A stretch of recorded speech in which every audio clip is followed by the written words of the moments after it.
The Malachies and the Wolf.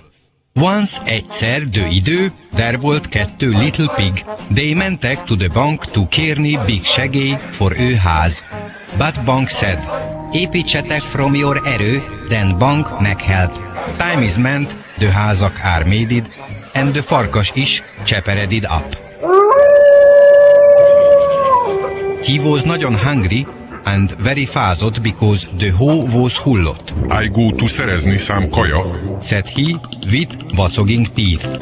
He ment on the rate és saw a big kupac de szalma, melynek pig illata volt. He bekopog and mondta, Little pig, engedj me into. mire a malac said, I don't engedlek be, because you eszel meg mi. Wolf válaszolt, Little malac, help nekem. Here is big hideg, I'm fagying meg. but little pig was hajthatatlan. When csökkent agyú Wolf látta, hogy pig don't engeding him into the house, he was gyűjting big air to his tüdő, throwing the house away, and ette meg kismalacot.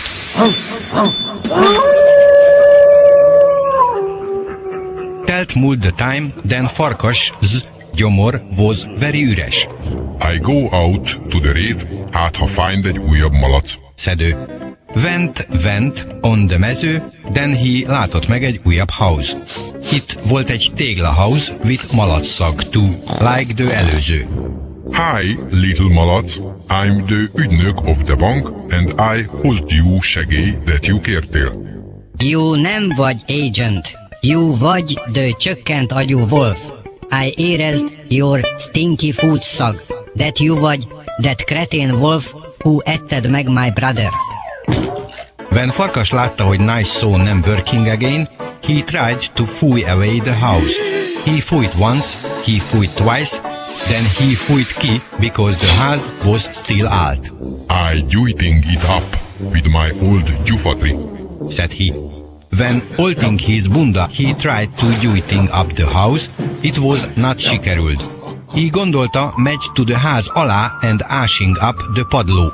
He started to ashing down to the earth. He was ashing, then talált a big folyosó with fekvő létra. He started massing and gondold.